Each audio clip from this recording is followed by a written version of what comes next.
Okay, there it is.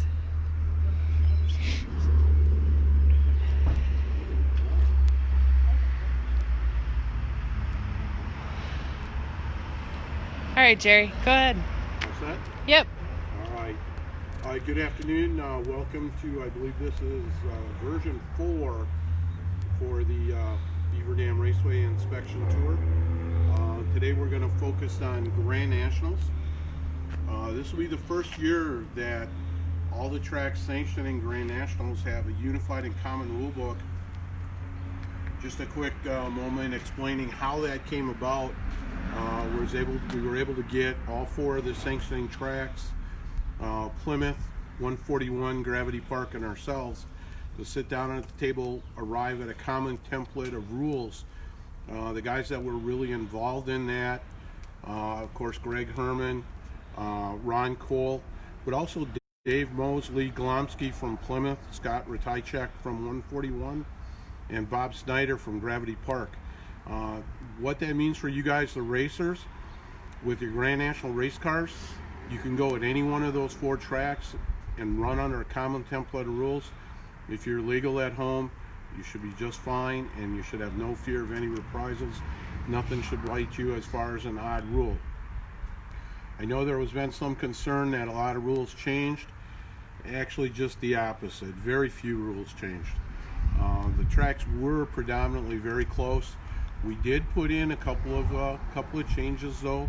We'll touch on some of those structural ones through the presentation. The big addition, though, will be allowing the 604 GM crate into this class. I think that's going to be a real plus to help those competitors defray some of that engine cost.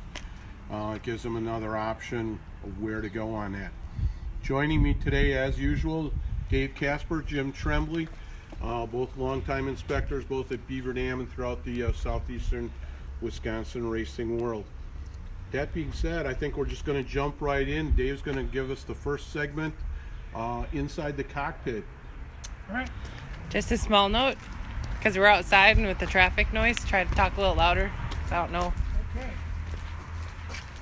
All right, we have talked about personal safety gear in a couple of previous editions of our presentations, and so I'm not going to bore you with that.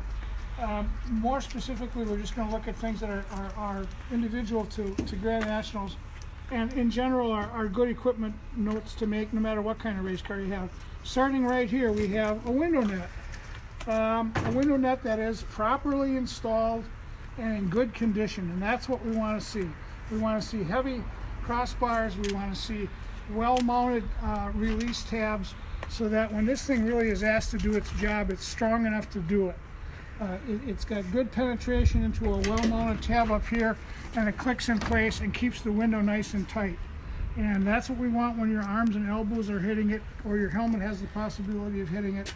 We want to keep things out and you in. So that's number 1, job 1. Next thing, of course, we want to encourage is a containment seat that keeps your head in place in the event of an accident. You don't have to spend $1 million to buy one of these things. Some of them can actually be retrofitted, but something that keeps your head in place is just a huge safety advantage. Also, we can happily see that this racer has put brand new belts in this year.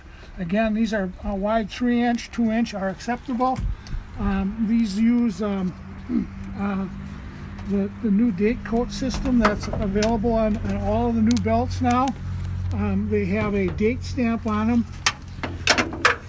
And I think if, Chris, you can look down here at the crotch belt, you can see that this is valid until 2021. So very easy to interpret, very easy to get. Obviously, when we look in here, we're looking for condition, for age, for fraying, for good equipment in terms of the hardware. Then we also look at seat mounting. We want seat mounting that's mounted 4 bolts on the bottom, minimum 2 on the back. And again, here's the kind of bolts that we're looking for. Substantial grade 5 or better bolts with large area washers to spread the load out, so in the event of an accident, it doesn't shear through the aluminum. Moving on to the other driver controls, obviously the steering wheel. The rules call for this to be padded. He just hadn't gotten his new pad yet, but we look at the hub, make sure the hub's in good condition, that it easily comes on and off. So rescue people can get you out in a hurry. With regards to the doors, we want to see 4 individual bars, 0.95 inch and 3/4 with 0.95 plating. See, these bars go all the way around, form a foot box, provide foot protection.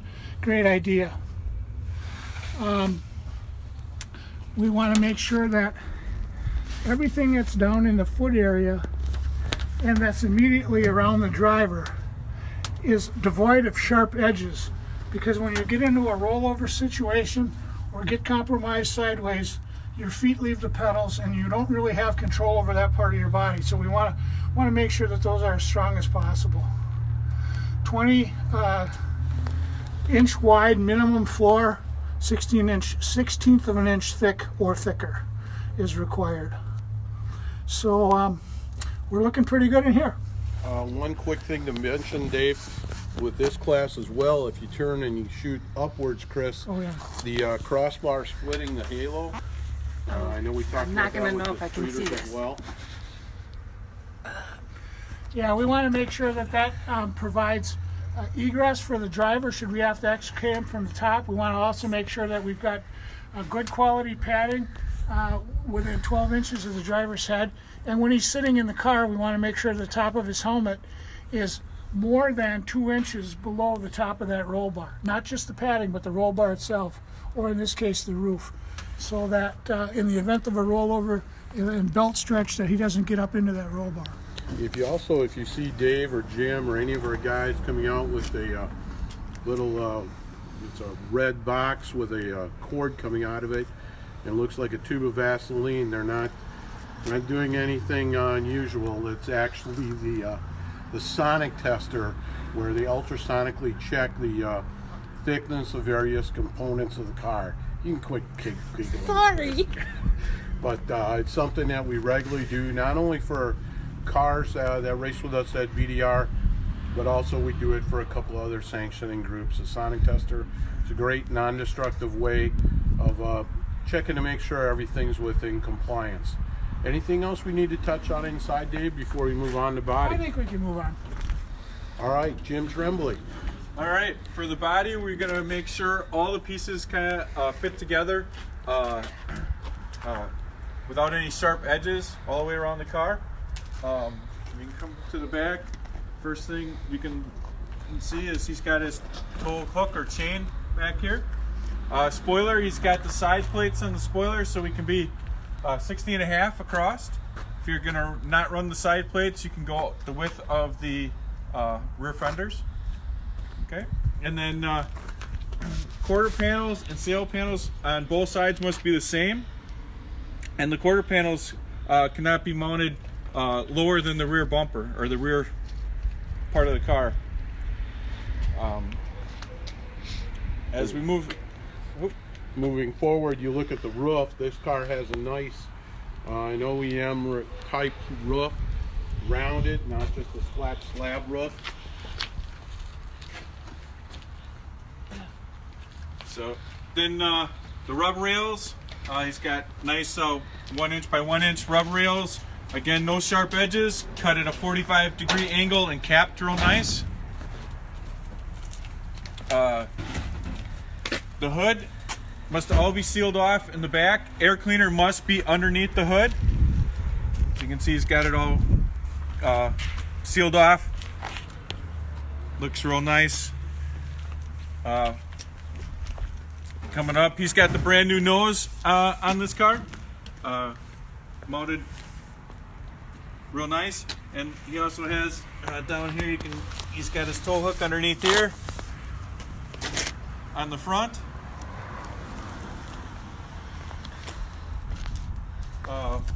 It's got full windshield screen and at least 3 bars behind the windshield screen. And then we'll jump in with Dave, turning it over, looking at the rear. We've opened the trunk up, and Dave's going to get underneath here and take a look at the various components that we're looking for during pre-pack in the rear. Okay, what we've got is a steel can mounted a fuel cell with a bladder in it. We have it restrained and protected bottom, sides, and back, which is well done. The minimum height of this thing's got to be 10 inches above the ground. Obviously, we're well above that. We've got padding here to keep fuel line from abrading on any surfaces, which is a great idea. We have a fill extension here with a nice locking cap. We'll ask him to put his number on here when he starts, but this isn't a finished project yet. But I do want to point out that even with this extension, he still has a tip-over valve mounted underneath here, the IFCA required or mandated flapper valve style tip-over valve, so that you're not just relying on the cap to seal the tank in the event that it goes over. And as you can see, this cap is a real secure fitting cap that indexes, so that's a really nice idea, and it is vented. Obviously, we'll be looking at rear end protection. There's a heavy protection bar, underride bar. I don't know, Chris, if you can get down and see that from the back, or otherwise maybe from up here you can see it protects to keep anybody from underriding the fuel cell. The ends of the bumpers are well done. They're rounded off and capped. Those side panel supports are rounded back into the frame, so there's no sharp edges should they get penetrated. So that's all very well done. Brake lines are well supported. They're steel brake lines with flexible hoses, which I certainly prefer. Everything's clean and organized. The battery up there has got a cover on the positive terminal. It's not flipped down at this point, but there's one on there. So we'll look at that, make sure that the battery is mounted securely and properly and is protected against arcing and sparking should it get loose. I think that kind of wraps it up for me back here. Well, also as a quick note though, you know, the suspension components all look to be in the proper spot. Matt's actually using the OEM style trailing arms. Those do periodically get measured throughout the course of the season, but for the quick pre-tech session, it should be more than sufficient to ensure that they're within compliance, and you don't see any spherical bearings or any monoballs going on in that area. He's got the shocks off here, so but we'd also be looking to make sure the shocks are the proper and legal shocks. You can also, since we're underneath here, note that he's got his transponder mounted 24 inches behind the center line of the rear axle. Right. And Chris, I know that's near and dear to your heart. When Transponder's mounted here. This is the old Westhold style that uses the gray side in a horizontal position. There's a new one coming out that will also be available for use this year. It would mount in the same place. In other words, 24 inches behind the center line of the rear axle. But it'll be mounted in a vertical orientation like this. But either one is legal and should work just fine. The other thing I wanted to mention is Jerry pointed out rear suspension arms and so on, stock length, stock design. In this case, there's a support strut that goes between them, which is certainly fine. There's no problem. I mean, you can be extra conservative with that kind of thing as long as you're using stock components and not changing how they're mounted or how they work. all right, we'll jump up front. Jim Tremblay's waiting for us underneath the hood. Take it away, Jim. All right. Well, when we get up under the hood here, we're gonna make sure you got a single carburetor, no more than a 1-inch carb spacer plate. We're looking for the 2 throttle springs. He's got a mount for those throttle springs. They're not just run to the hose clamp. We really don't want them run to anything. If you guys can make something up nice, that'll work great. We're looking for an approved master cylinder. I'll go around you. All right. Approved master cylinder. We're also looking for steel blackened heads and a steel bell housing or scatter shield. We're going to look for a fan shroud. Make sure you got a nice fan shroud up front. Approved headers. We want to make, and then some type of muffling device on the car. That is one of the notes, Jim. The guys are asking, you know, what's changed.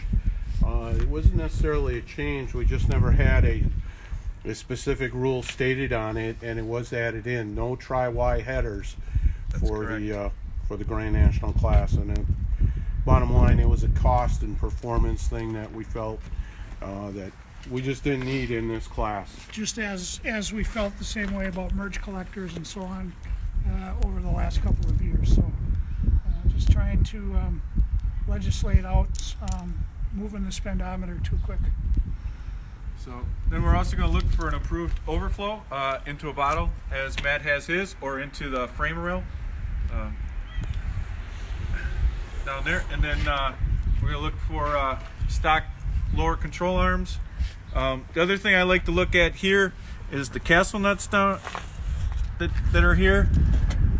There's holes there for cotter pins. We really should have cotter pins in there. We'd hate for these to back out, so we'll be talking to Matt about getting some cotter pins in those castle nuts down there. That is also one of the contain items or the points of contention. You see these tie rods are nice and straight, as they should be.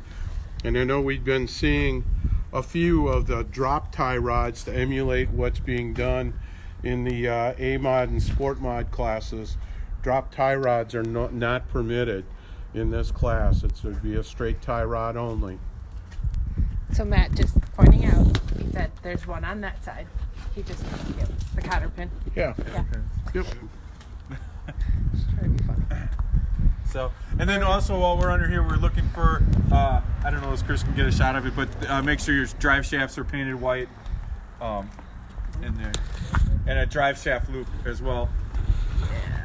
Hard to see. Kind of hard to see, but it's back there. And We're just gonna go. It's Yeah. back there somewhere. And you can take a look. This car utilizes a steel bell housing, safety shield. He is using the aftermarket transmission, which is permitted, and that is part of the rules package that they're allowed. Dave, you want to jump in? We got another segment on Weights, transponders, driver's equipment, just some general kind of comments. This year there is no specific weight limit for these cars. And so the process of coming off the racetrack and going across the scale is not necessarily going to be mandatory, but we're going to reserve the right to have people come through the tech area as if they were going to be weighed, and in fact we may weigh them quite often. And one of the reasons for that Jerry mentioned early on was we're going to have crate motors this year. So one of the things that we're going to do is continue to monitor what type of engines and what weight cars are doing well on what kinds of track conditions. So we may want to gather some weight information as we go through the year in case we want to modify how we're feeling about that 604 crate motor car weight situation. The other thing I want to mention is wheelbase. Wheelbase on these cars is measured on each side using a wheelbase gauge, added together and divided by 2 to come up with the wheelbase for the car. Obviously, right and left sides may be slightly different, but there is a dimension in the rule book with regards to what is allowable based on the geometry or the type of chassis that you have. Helmets, we want to make sure that you have a current Snell approval on your helmet. Snell approval from 10 or 15, 2010 or 2015, so that we know that your helmet conforms with the 2 latest helmet certification procedures that Snell has established for the manufacturers. We want to make sure, of course, that that's a motorsports helmet, not just a motorcycle helmet. The other thing that we want to make sure that you have, and we touched on this very briefly at the beginning, was good personal safety equipment. I want to emphasize gloves and shoes. We want you to have, or require you to have, SFI fire resistant shoes. If your shoes get dirty and greasy because you're standing next to the motor while it's pumping oil in the shop, don't wear them in the race car because they're going to light your feet on fire. Clean, clean, clean, but clean everything in compliance with the manufacturer's recommendations for cleaning it, because you can ruin the fire retardation materials that are in the suits, gloves, and shoes by improperly cleaning them. So follow the manufacturer's recommendations for that whenever you're thinking about washing any of that equipment. And the other thing that I want to really heavily stress is head and neck restraint. Racing is fun. It's expensive, no question about that, but it's something that we're all passionate about. And head and neck restraints are the biggest single safety improvement in the last 10 years in racing. We really highly recommend that everybody have one. Keep it in good condition and wear it properly. It is just the best way to keep yourself safe. All right, we're going to jump over then. Jim Tremblay wants to talk about wheels and tires.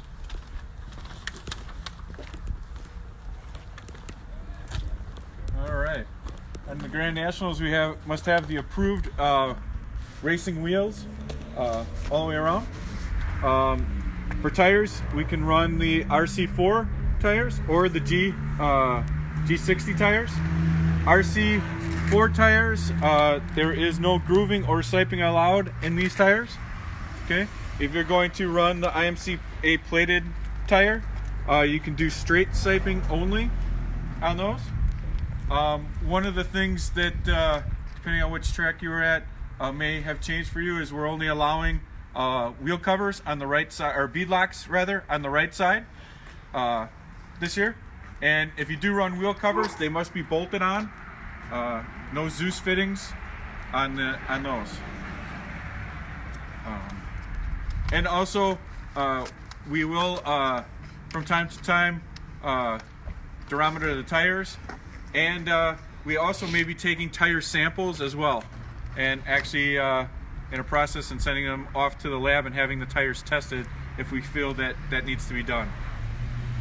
And to prevent anybody from getting chemically creative, as some of the racers have been known to do.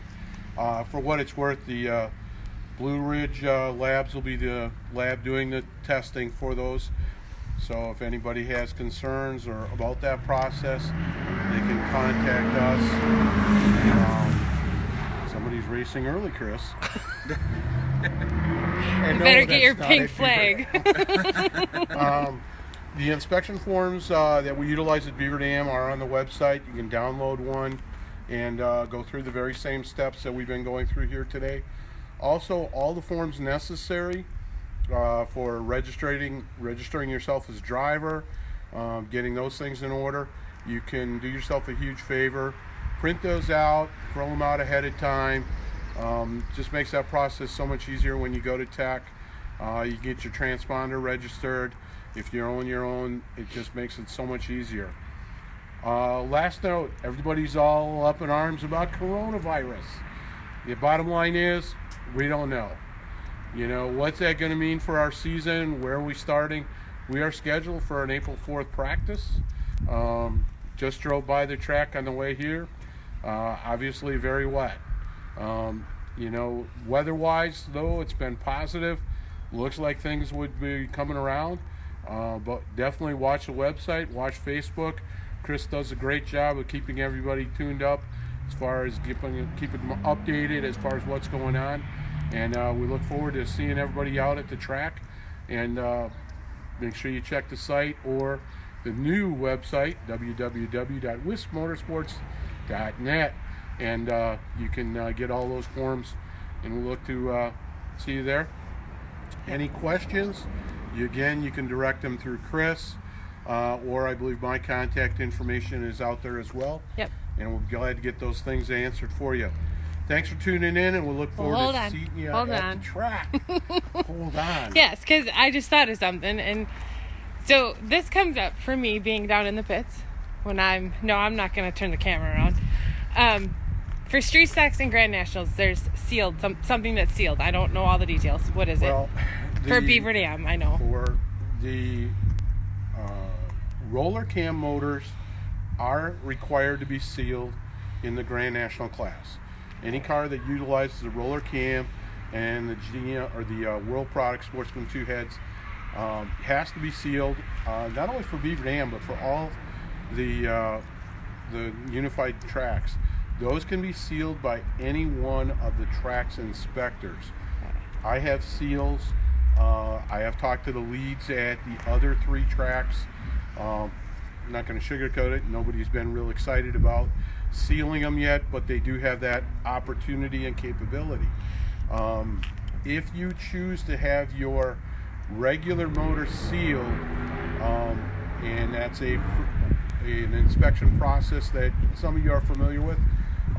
It gets you through post-race tech, but that only applies to Beaver Dam. Those seals will not be honored at any of the other tracks. So here's the question that I always get asked is, when the top 5 come to the scales, Sure.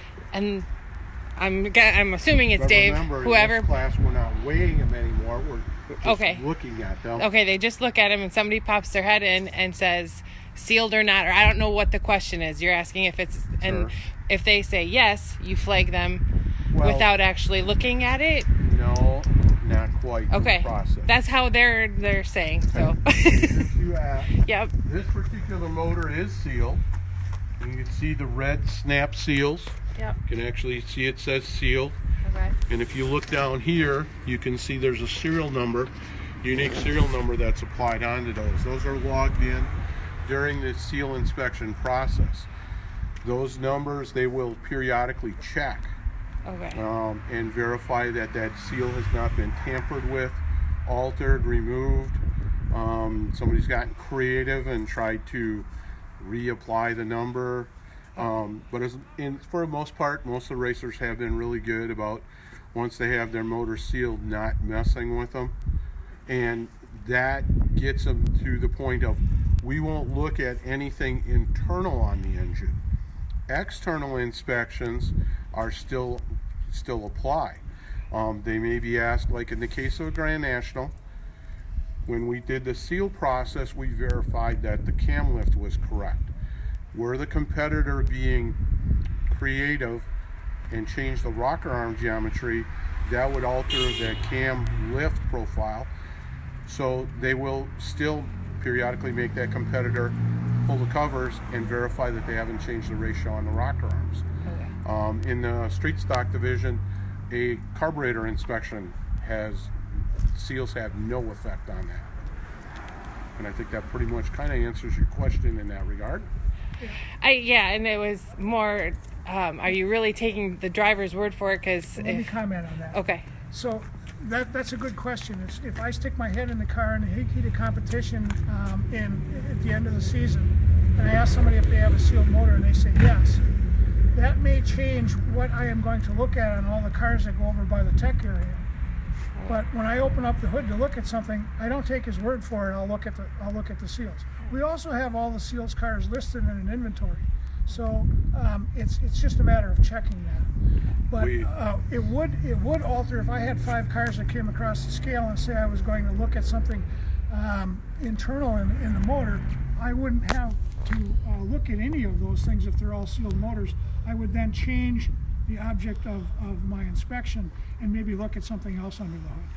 To that end as well, all of the GM crate motors are sealed and are supposed to have a holographic seal on it. We all know there are bolts available aftermarket for those that want to cheat.